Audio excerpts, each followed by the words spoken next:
robust tourism sector. Senator Xenophon. Madam Acting Deputy President, tonight I rise to commemorate the 40th anniversary of the murders of Gary Cunningham, Brian Peters, Malcolm Rennie, Greg Shackleton, Tony Stewart and Roger East. The first 5 were murdered in cold blood by the Indonesian military on the morning of Thursday, 16 October 1975 at Balibo, in what was then Portuguese Timor and what is today the Democratic Republic of Timor-Leste. They were all in their 20s at the time of their murders. All were working for Australian media organisations. 2 are Australian, 2 British and 1 from New Zealand. They have come to be known collectively as the Balibo Five.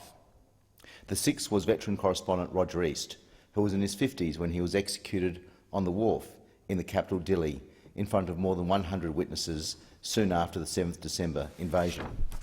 The background to the killings is that in 1975 the Indonesian military was conducting a terror and destabilisation campaign in the border regions of East Timor. The Australian government was aware of what was going on.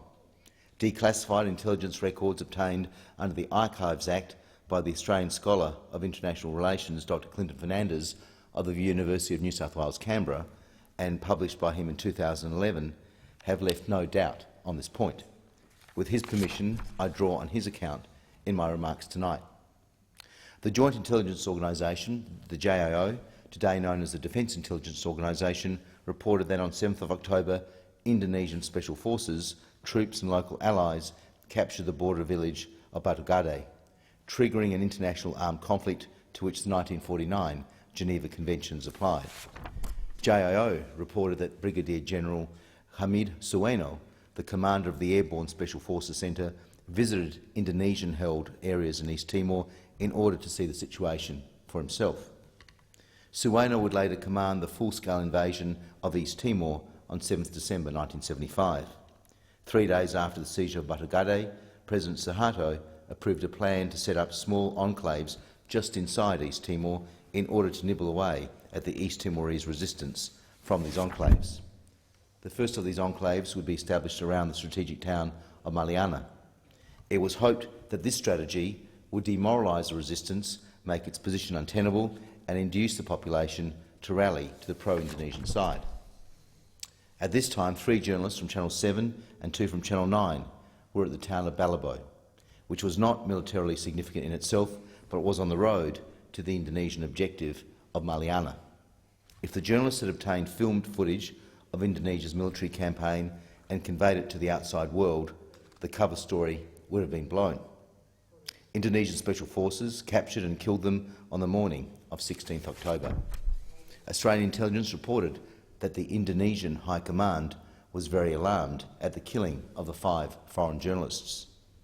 Worried about the international diplomatic consequences, they called a halt to the military operation. Their concern about a negative international reaction, combined with their own logistical problems and the onset of the wet season, led to nearly 5 weeks of inactivity as they waited to see what the reaction would be. But there was no adverse reaction from Australia, Britain or New Zealand. This was the real green light. The lack of international condemnation of the killing of 5 foreign journalists meant that the Indonesian military could treat the East Timorese as they wished, and that is what they did. The consequences for the East Timorese people were horrific. In 2005, East Timor's Truth Commission estimated that the lowest possible number of conflict-related deaths was 102,800. It did not estimate an upper limit, though it did speculate that the death toll could have been as high as 183,000. To improve on the accuracy of this figure, Sarah Stavati, a demographer at the University of California, Berkeley, applied standard demographic methods of indirect estimation and found it likely that 204,000 is a conservative upper bound estimate on excess mortality. From a starting population of about 648,000 on the eve of the invasion, the scale of the death toll in East Timor is perhaps the largest relative to a total population since the Holocaust. In these circumstances, although journalists are not any more special than other civilians, we commemorate them because journalists played a crucial role in East Timor's independence struggle. In East Timor itself, the Balibo Five and Roger East are remembered with great respect. as Manuel da Silva, an East Timorese man, stated at the 2007 New South Wales coronial inquest into the murders of Balibo Five, and I quote, "The reason why I came to be a witness was that I believe that the journalists are martyrs for East Timor, and I believe they are East Timorese as well." Deputy Coroner Darrell Pinch conducted the New South Wales coronial inquest. It was the first independent judicial inquiry into their deaths. She had the power to compel witnesses to testify and called 66 witnesses, including a dozen East Timorese who had originally fought on the Indonesian side. The Deputy Coroner found that the journalists could not have been and were not mistaken for combatants. In addition, they clearly identified themselves as Australians and as journalists. They were unarmed and dressed in civilian clothes. They all had their hands raised in the universally recognised gesture of surrender. The coroner also found that they were shot and or stabbed to death by the Indonesian military in a deliberate act to prevent them from revealing the truth. The Indonesian military tactical commander gave the order to kill. He was almost certainly acting as part of a plan that emanated from the highest levels of the Indonesian military. The 5 corpses were dressed in military uniforms, guns placed beside them, and photographs taken in an attempt to portray them as legitimate targets. And these are findings of the New South Wales coroner. Since the killings were associated with and occurred in the context of an international conflict, the coroner referred the case to federal authorities for possible war crimes prosecutions.